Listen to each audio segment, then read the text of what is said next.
Hello!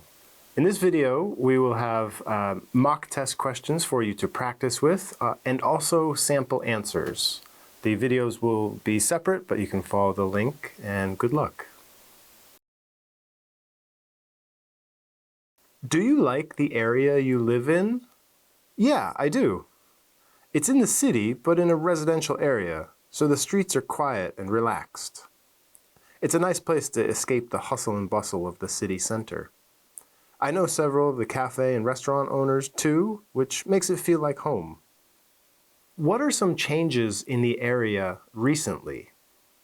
They're always building something new. Often, but not always, it's housing. Right behind my apartment, they're building a new 15-story residential building. Cafes and restaurants seem to come and go as well. Just the other day, I realized one of my favorite restaurants closed and became a burger shop. They work quickly, so it can be hard to keep up with the changes. Do you know any famous people in your area? Haha. There may be famous people in the area, but none that I know of. But given that it's just a typical residential area, mostly middle-class people, I would be quite surprised if I saw a celebrity on the street. I think they tend to live in fancier neighborhoods. Where do you like to go in that area? My favorite is the traditional market. I can get most of my grocery shopping done in one visit. The fruits, vegetables, and meats are always fresh and delicious, and prices are excellent. There are also a few good street food restaurants if I need a snack. The market is always lively, and I'm glad it's so close.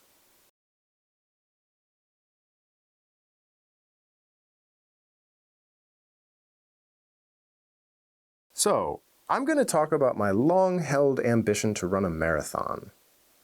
I've been an avid runner for a few decades now. I typically run a few times a week, never super impressive distances or speeds, but at least 4 or 5 miles each time. Running boosts my overall health, physical and mental. Not only do I sleep better and feel more energetic, but I also think more clearly when I'm running regularly. I want to push myself to go farther, which is where the marathon comes in. At the end of most runs, I feel like I could keep going, but I almost never do. Setting the goal of 26.2 miles would establish something for me to chase after. To get there, I'd need to slowly increase my distances. I haven't thought through all the details, but I guess I could achieve it in 3 to 4 months. Each week, I would increase my distance by a mile or two until I get close to a full marathon as practice. I wouldn't pay too much attention to my speed.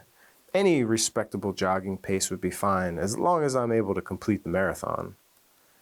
If I don't get injured while training, I'm pretty sure I'd be able to reach the goal. It's a crazy distance to run, so why do it? It's a fair question. I have 2 reasons. First, in general, because it's really hard, and overcoming hard challenges is rewarding. There's nothing quite like the sense of satisfaction you feel when achieving a difficult goal or crossing a boundary.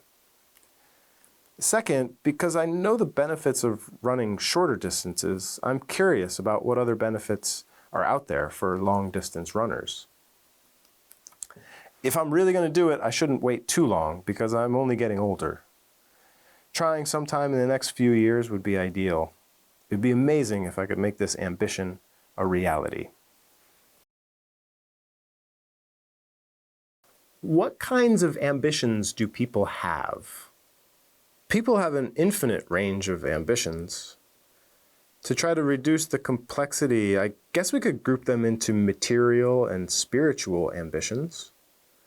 Materially, many people want to make money, get promoted, and buy a car to one-up their neighbors. Spiritually, people might seek deeper knowledge about their place in the universe and the meaning of life. In the end, there are as many ambitions as there are people, and each one is unique. Why should parents encourage their children to have ambitions? It's natural to set goals, and children will need help, ideally from their parents, in establishing realistic goals and making a plan to achieve them.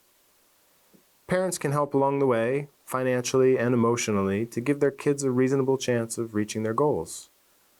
If a child doesn't express any ambitions, then I would say yes, parents should encourage him or her to seek out ambitions. Should parents interfere with children's ambitions? It's hard to discuss in the abstract and for all parents, but I would say that parents and their children should work together to set ambitions. The kids will show natural interest, affinity, or ability for certain things, and parents can help nurture and guide their children. Parents can share their expertise and life experience to help their kids.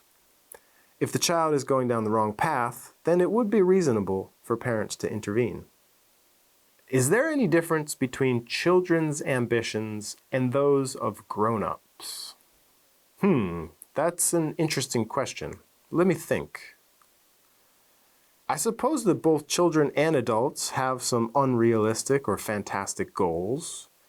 But in general, I would say that grown-ups' goals are more realistic and practical than those of children. From experience, adults learn what's possible and necessary, and this guides their ambition setting.